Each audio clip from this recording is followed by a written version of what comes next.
What up, everybody? This is RBT bringing you my 2012 college football preseason top 25 poll. The season's just a few months away, I think 3 or 4, but I'm just going to go through the 25 teams first and then a few teams that are on the outside looking in on my poll. And then after I list the teams, I'm just going to tell a little bit why I put the team in that spot and whatnot. So if you want to, just stick around for the poll, and if you want to listen in on why I put the teams there. So let's go ahead and get started. I'm just going to get 1 from 25. Number 1, I got the LSU Tigers. Number 2, I got USC. 3, I got Alabama Roll Tide. 4, I got Oklahoma. 5, I got Oregon. 6, I got West Virginia. 7, I got Arkansas. 8, I got Georgia.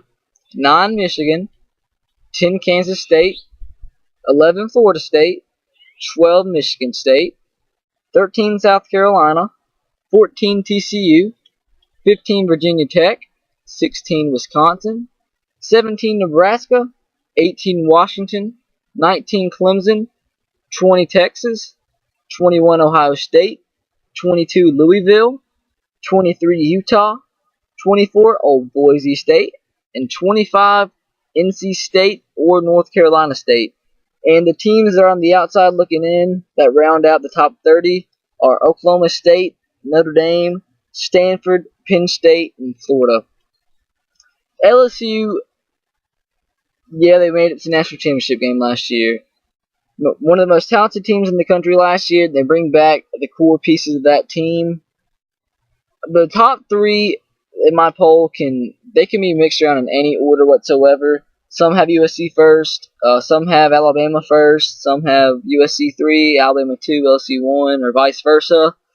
But what comes down to this, I look at these 3 teams and what team brings back the most, and I believe that's LSU, even though the position of most importance is quarterback, and Alabama and USC bring those back, and LSU loses their top 2 quarterbacks from last year, Jordan Jefferson and Jarrett Lee, but they bring in a new quarterback, Zach Mettenberger, a transfer from Georgia. The dude's got a strong arm. They bring back Honey Badger. They bring back a lot of their defense. They did lose Michael Brockers and Morris Claiborne at the NFL. Bring back running back Spencer Ware, who's going to be one of the best in the SEC next year. They lost Ruben Randall. They bring back Russell Shepard after he had that big incident where he wanted to leave the NFL draft. But, like I said, it's probably a good thing Zach Mettenberger is starting for them, because the last few years they've been a talented team. They just lack quarterback play, and that showed up big in the BCS national championship game where they lost.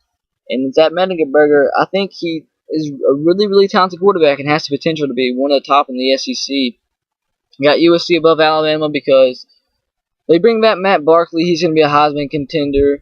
They bring back running backs, bring back Robert Woods, the great wide receiver. They're so talented, man. The biggest loss had to be Matt Khalil, the left tackle. But USC, man, they just restock every year, so they're going to be fine on that O-line. They're going to have a nasty defense, and I believe they're back to their supremacy this year. The first year they're off the bowl ban from the probation. Alabama, they bring back core pieces of the offense. They're going to have a lot more. They're going to have really, really talented receivers this year, even though they're all inexperienced. They have about 7 or 8 guys that have the talent to be SEC caliber receivers, just to fit in the few that we play this year. Bring back Eddie Lacy. We do lose Trent Richardson, but I think we have a stable of backs behind Trent Richardson from last year that are going to be great. We brought in T.J. Yeldon, the running back from Daphne, Alabama. He can have playing time right away, or rather, we can redshirt him. My favorite running back is Jocelyn Fowler. That guy can do a backflip flat-footed while weighing 250 while running a 4.5 40. The dude's a beast. Eddie Lacy, going to be one of the top running backs in the SEC. Our O-line is going to be absolutely sick, the best in the country. But the question is our defense. It's like the 2010 year, but I think our defense players coming back are a little bit more talented than that 2010 team. But it's really all about experience. If you can get in there and play and be good right away, more power to you. Oklahoma, number 4, they bring back Landry Jones. They do lose a few receivers, including Ron Boyles, who was one of the best receivers in the country last year. They lost a few on defense, but I believe Landry Jones, this is his senior year, decided to come back, and he's not going to play. I believe Oklahoma will be one of the best teams in the Big 12, have them at 4 in the country. Oregon, yeah, they lose LaMichael James. Yeah, they lost Darren Thomas. But the court, like I've been hearing, one of the reasons Darren Thomas left early for the NFL is because he was going to have trouble starting at quarterback during the spring battle this year because I'm not honestly not sure who the second string quarterback is, but he's going to have to step up. But I believe he just has just as good as talent as Darren Thomas did. Apparently, it's big that Chip Kelly came back. He was considering going to the Tampa Bay Bucks, but he's back for another year as an Oregon Duck. And they have Kenyon Barner. They have actually I think he left the NFL, but they have DeAnthony Thomas. Have the guy as a dark horse for the Heisman. The dude's sick. That run, I've said it again, I'll say it again, that run in the Rose Bowl last year is the fastest I've ever seen anybody in pads in my life. So I believe in Chip Kelly's system. They'll put the players and the pieces that they need for the system, and they'll be just fine. West Virginia, Geno Smith, the dude's an absolute beast. They have one of the best wide receiver corps coming back. Danny Holgorsen had a great year as first-year head coach at West Virginia. They won the Big East last year. The newcomers of the Big 12 Conference, congrats to them. I'm sure they're glad to get out of the Big East mess. But I believe their main question is how they transition to the Big 12. Is it just that they play an easy schedule in the Big East, or are they for real? And that'll be determined in the first few weeks of the season. Arkansas, main reason I have them high is because Tyler Wilson, dude, decided to come back for his senior year, and he's probably going to be the best quarterback in the SEC. He'll have they bring back Nile Davis, who was hurt all of last year, who can be the top running back in the SEC potentially. But the main question for Arkansas is they lose 3 or 4 starting receivers who have really contributed to their offense the past few years. Greg Childs, Joe Adams. They'll just have to find guys to replace them. But I'm sure in Bobby Petrino's offense that they'll be just fine at receiver. Georgia, number 8. They won the East last year. They have a really easy schedule this year. I mean, it's not fair. They don't play Alabama or LSU from the West, but I mean, it is what it is. We all can control it, and I believe they're going to ride that easy schedule and win the East again this year. Michigan, number 9. They won the Sugar Bowl last year. They're going to be a solid team this year, but I think their season depends on how they fare against Alabama. Roll Tide in the first game at the Jerry Dome. Denard Robinson's going to have to put his chin strap on and buckle up and get ready for that defense, because he's going to get his chops knocked off. But I mean, even if they play Alabama close, which I believe they will, I think they'll win the Big Ten. They have the talent to do so. Brady Hoke has a successful first year, better than any Michigan fan could imagine, transitioning into that pro-style offense. That is the big question with Denard Robinson at quarterback. But they do have I forgot his name, but the second string quarterback's just as good as Denard Robinson, a better passer, but he's not as electric. Moving on, Kansas State. All I got to say is Colin Klein, man. The dude he is the perfect image of a college football quarterback and what you want in a college football quarterback. The dude, he can run you over. He plays hurt. He grinds out yards. He falls forward for extra yards. He does whatever he can for his team to win. Bill Snyder, what he does with this team is he just fits players in. He gets a lot of JUCOs, doesn't get highly talented recruited players, but he fits them in this system, and they excel to their potential like crazy, and that showed last year in their Cotton Bowl appearance when nobody expected them to do well at all, and I believe they're going to be contenders in the Big 12 this year. Florida State, they in the Champ Sports Bowl last year, played Notre Dame. Sorry, there's mosquitoes everywhere. They fought Notre Dame to the end and won eventually. They're used to having top 10 preseason rankings, and I think they're sick of it because their team never proves that that's the case. Last year, I think they were 5 maybe in the country, and it turned out not to be so great for them. They bring back E.J. Manuel. They have really good wide receiver corps, probably the best in the ACC, and top 5 in the country, maybe top 3. But it's all going to rely on how their defense plays, and their offensive line was their main question last year, and they're absolutely pathetic in that bowl game at the beginning. But I believe they're getting their stuff together and will be contending with Clemson for the ACC, Clemson and Virginia Tech for the ACC title next year. Michigan State, main question, they're going to have a stout defense. Main question is how they replace a few of the receivers and quarterback Kirk Cousins, who's been the quarterback, which seems like forever. But I believe their defense wins championships, so I believe they're going to be right up there for the Big Ten contend next year. South Carolina Gamecock fans, you've been one of the few and the proud commenting on all my videos and the SEC preview, but most of y'all were so mad that I predicted y'all behind Florida. And once I started thinking about it, you have some beef there. I can agree with you. I can see where you can either be one of the East, but I mean, it's just predictions, man. South Carolina, Connor Shaw is going to be the starting quarterback this year. No quarterback controversy because Steven Garcia is gone. Marcus Lattimore is going to ride on how he comes back from his ACL injury, season-ending surgery last year. I think might have been the Auburn game that happened. I'm not real sure, but yeah, man. South Carolina, they lost Alshon Jeffrey receivers, so they're going to have to find a new wide receiver target, new deep threat, and they lost Stephon Gilmore and Melvin Ingram on their defense, so they're going to have to find people to replace them. But I believe this might be their year, man, to actually win the SEC East. TCU, number 14, first year in the Big 12. They won the Mountain West. Actually, I don't even know if they won the Mountain West last year. They were either first or second. I know they beat Boise State last year. They bring back quarterback Casey Pascal. The dude, I think he was only a sophomore last year. He has some talent. He can sling the ball around. TCU, I think they're going to have success in the Big 12 year one.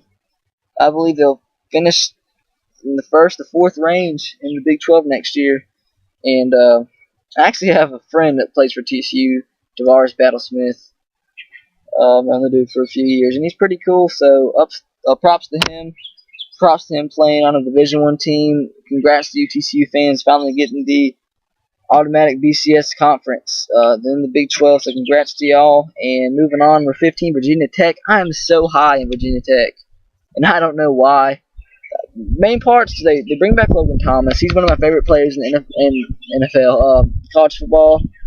He's going to be a junior this upcoming year. The dude can sling a football around. He has all the arm strength in the world. It just depends on his consistency.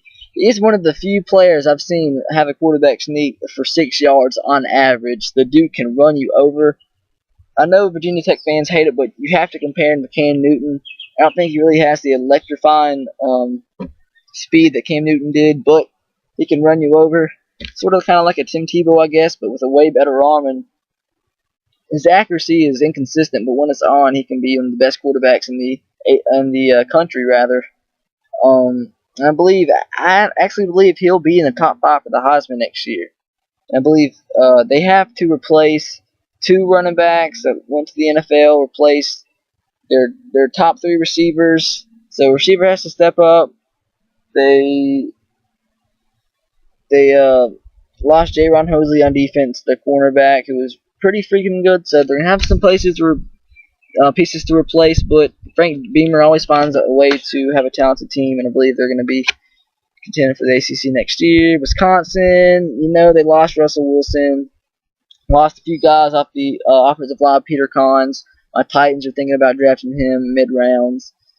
Danny O'Brien, guy from Maryland, he had a great freshman year at Maryland, and then Randy Ed still came in as the head coach, and he absolutely sucked next year, but he was really inconsistent. But this freshman year, he's the ACC Freshman of the Year, so we just have to see how he does at Wisconsin.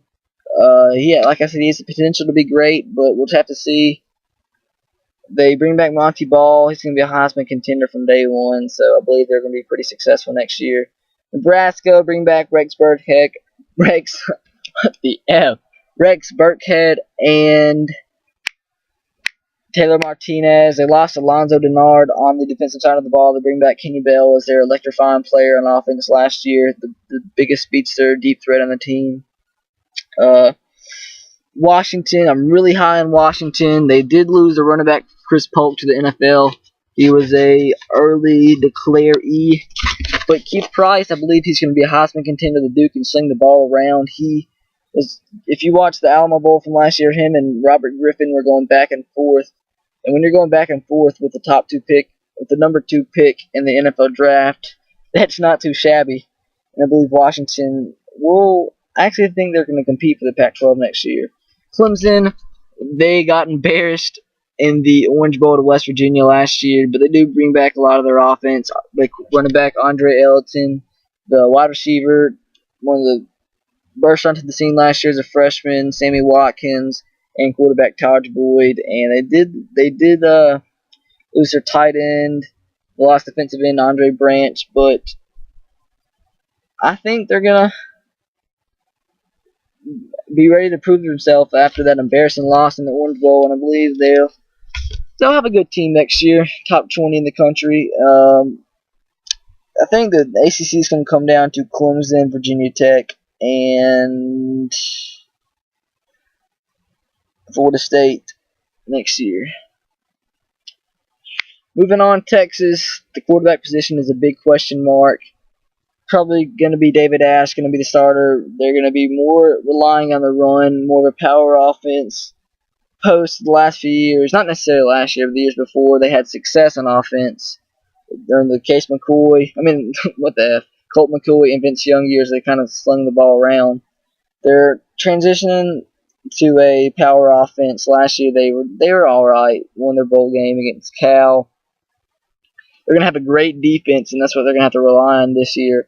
And I think the key to Texas is the progression of David Ash and Case McCoy, and if a few receivers can step up, they have a bunch of talented receivers, but they're all really inexperienced, so that's going to be a big question mark for Texas. Moving on, I got Ohio State at 21. Urban Meyer's first year, and it's a heck of a hire. They're on a bowl ban, so they can't go to a bowl game this year. But Braxton Miller, the dude, he's a baller. You saw that last year at times, and I think he's going to excel in Urban Meyer's offense. They did lose Boone Herron, the running back, and their best wide receiver, and Davier Posey. They lost Michael Brewster and another guy on the offensive line to the NFL draft, so they're going to have some pieces to replace, but I think under Urban Meyer, they're going to have a great team. And if it wasn't for the bowl ban, I think they'd be competing for the Big Ten next year. Louisville. They're the beast of the Big East this year. I predicted them to win the Big East in my Big East prediction video. Teddy Bridgewater, really highly underrated. I bet you haven't heard of him, but the dude, comparable to Cam Newton in some ways. His arm's not there yet, but their success is going to be relied on Teddy Bridgewater's progression as a passer. I think he started midway through the season last year. It might have been the first few games before he started. I'm not sure, but they have a few threats at wide receiver.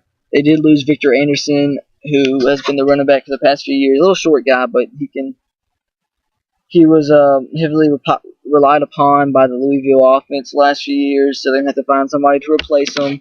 And they bring back probably more than anybody in the Big East on defense. So Louisville, I believe they're going to win the Big East, and that's kind of saying you scored higher on a test than a retarded person, but that was a terrible analogy. But Louisville got him at 22. Utah, bring back quarterback Jordan Wynn. He got hurt last year, but I've heard he stocked on a few pounds to be more durable this year. God dang, man, it's 18 minutes long. But they do bring back the running back who was, I think, first or second string All Pac-12. I'm doing all this stuff off the top of my head, so sorry if I get some stuff wrong. He was All Pac-12 last year. They bring back, if I don't know, they bring back on defense, but I do know that they choked the last few weeks of the season. Almost won the Pac-12 South because USC was on the bowl ban, and UCLA I don't even know how they ended up winning the Pac-12 South, but Utah, they're going to be talented, and they're going to be, if they want to win the Pac-12 South, they're going to have to beat USC. I don't really see that happening. Moving on to Boise State. I have no clue here in Boise State. They lost everybody. They lost receivers. They lost their linemen. They lost just about everybody on defense. They lost their wide receivers. Kellen Moore, the face of the Broncos the past 4 years. So this is Chris Peterson's team, and I believe they're always top 25. I don't care what you say. I don't care what you say about. I don't say they should be a top 5 team. No way. I just looked up a preseason top 25, and they have Boise State at number 5.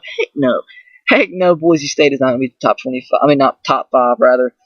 But they're Chris Peterson's team, and that is the key right there. And I believe they're going to be top 25 starting the season. They're going to have to find some guys to replace, and it's just going to be so hard for them. But I believe somehow they're going to be top 25 next year. Moving on, NC State. NC State, they bring back quarterback Mike Glennon, who was really underrated last year. Had over 3,000 yards passing last year, and he's going to be a senior this year. They did lose a T.J. Graham, great wide receiver, and another receiver. They do bring back probably the best secondary in the ACC. I might go as far as saying they bring back the best secondary in the country. That is a big statement, I know, but they do. They bring back their Butkus Award winner. What the F? Not Butkus. The Thorpe Award winner, best safety. His name's slipping my mind right now, but I think they bring back every defensive back, but I might be wrong. But they're going to be a heck of a team next year. They're going to have a great defense, and if they have good quarterback play, which is expected from Mike Glennon, and they have a few threats at the wide receiver position step up, they can be a scary team next year and upset alert all year. And the reason I don't have Oklahoma or Notre Dame, or Oklahoma State rather, Notre Dame, Stanford, Penn State, Florida State, Florida in my top 25. Oklahoma State, I've got so much hate for having them 7th in the Big 12. I don't know. I just can't see them being a great team this year. They lost Justin Blackman and Brandon Whedon. There you go. Who cares if they bring back on defense? I really don't think they're going to be a great team this year. I mean, give them a year or two for that quarterback and a few wide receivers to step up. And come talk to me then. Don't hate on me now. You can hate on me when your team gets results. Notre Dame, I was flip-flopping them between 25 and off, and I decided to put NC State on there. But Notre Dame, they've been mediocre the past few years, and they're going to have somebody step up to be the playmaker on offense and defense. They lost Manti Te'o, or rather, they're bringing him back. So he's going to have to be a leader on that team next year. He's going to have to lead that defense to their quarterback situation is really iffy right now. Tommy Reese was terrible in that bowl game against Florida State. Choked so many times. He threw a bunch of picks in the end zone. They do have that one quarterback that was a redshirter last year who I've heard is really talented. So he comes in and plays right away, and he does great. Heck, that can be surprising some team next year, but I really don't see him making a BCS bowl this year. Stanford, also really low on them. They lost David DeCastro, Jonathan Martin. They're 2 offensive linemen to the NFL draft. You can't mention Stanford without mentioning Andrew Luck. So he was the face of their team the last few years. Best player in the country, #1 pick in the NFL draft. They do lose Cubby Fleener also, and they lose a few guys on defense. And that's 5 first-round picks right there. And when you're Stanford, you don't get that great of recruiting classes every year. You get an average recruiting class. You can't replace all those guys in 1 year and expect to be a great team. Penn State, you all know what happened. Penn State, they had a terrible recruiting last year, and that's expected because of what happened. Their quarterback situation is really iffy. They lost their run. I don't even know, man. They lost a few D linemen, one of the linebackers, and a few defensive backs. I don't know. They're iffy. They're iffy for me. In Florida, they're having a new quarterback this year. John Brentley is gone. They just have to have a few threats step up. I'm gonna hurry up and end this video, but yeah, that's it, guys. 25 minutes of my life. Holy crap. I'll see you guys later. This has been my top 25 preseason poll. And roll Tide, go Sox, and go Titans to you.